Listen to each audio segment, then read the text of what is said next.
What's up? It's the Black Andy Cap.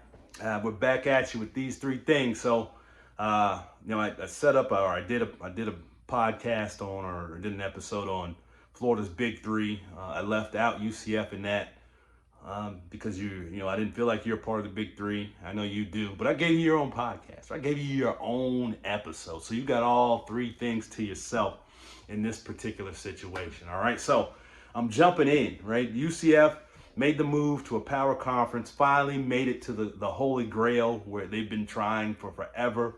They've been feeling slighted because they, having these great seasons, but never could get the recognition or considered on the same level as other power conference teams. They got that opportunity last season to prove it and failed miserably at that, right? So at the end of the season, got rid of Malzahn. And so here we are. So what are three things about the UCF Knights football season coming in? So here's the first thing. Number one, all right, Scott Frost is back. How are you?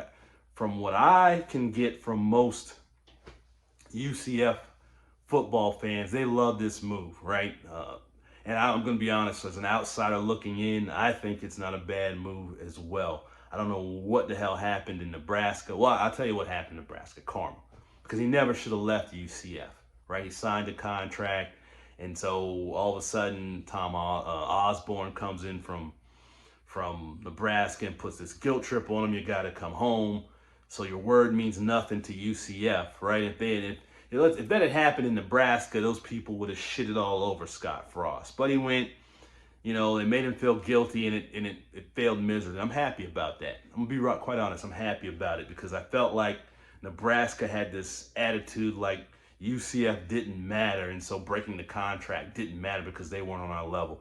And I'm not. I mean, don't get me wrong. I don't hate UCF, right? But that shouldn't happen to anybody. That's not how it should work, right? The contract should have been respected. He'd been there for a season or 2 seasons, and then he just rolled out. I'm glad he's back. Can he get it done now, right? Things have changed a little bit, the NIL era.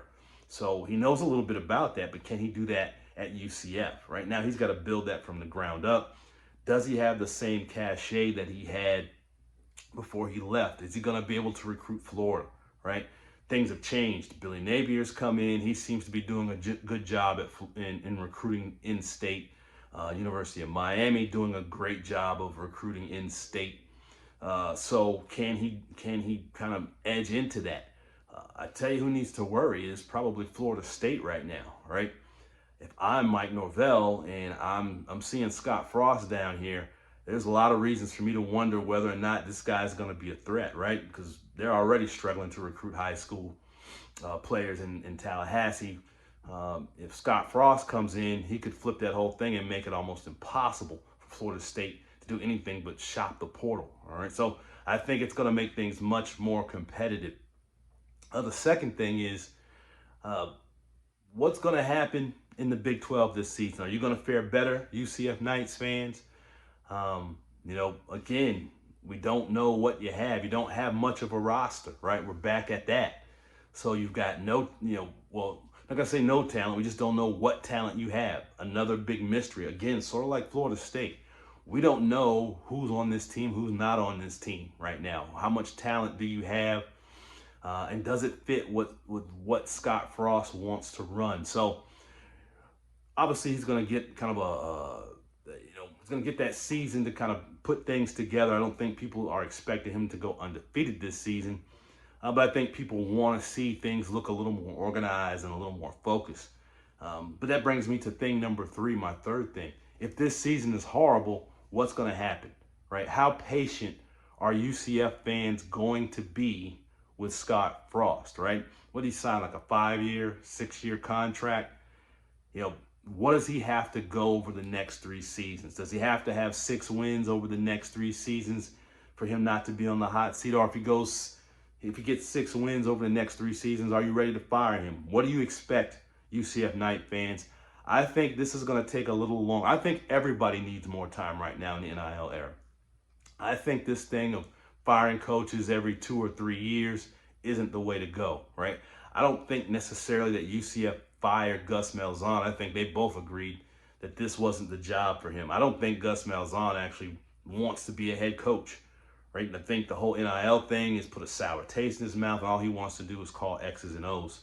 Scott Frost is a younger coach, a lot more energy, and he's dying for this second opportunity to get back out there and prove that he's the coach that we all thought he was. I believe he is. I think he's going to do well if UCF fans give him the time to build the program. You've got to give guys time to build programs in the NIL era, because you got to build the NIL program first. You got to get that right. You got to figure out how it's going to work. I'm not sure that's set up at UCF right now. And do you have the resources, right, to fight that battle?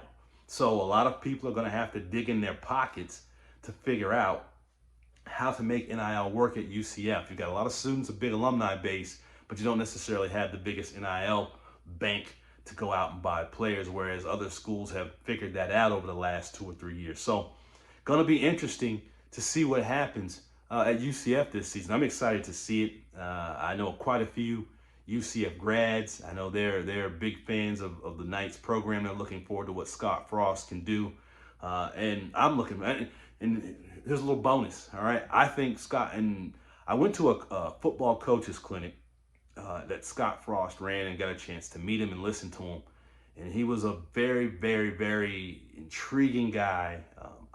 He made me believe in him sitting there, right? As an old man, I believe in this guy. Like, man, I remember me and a buddy I was with that was there at the coaching clinic both said, man, I think this guy's going to be successful at UCF, and he was, right? I also had the opportunity to talk to some of his players at the end of that undefeated season, and speaking with them, they spoke very highly of him, and I remember them saying, I don't know if you can replace a guy like that. And UCF obviously was not able to replace him, but they've brought him back. So if there's anybody to have faith in, I think it is Scott Frost. He's got a lot of experience. He's got NFL experience. Obviously, he went back to the NFL, went down to the to LA, to the Rams. So I think this is a guy that can help you out. I think he's going to work well with recruits, and I hope it works out for UCF. Right, the more competitive football is in the state of Florida, the better it is for all the schools, right? It brings attention to the state, and it brings attention to all of our programs. So that's it, UCF Knight fans. Those 3 things. Remember, like and subscribe, and I'll see you next time. Peace.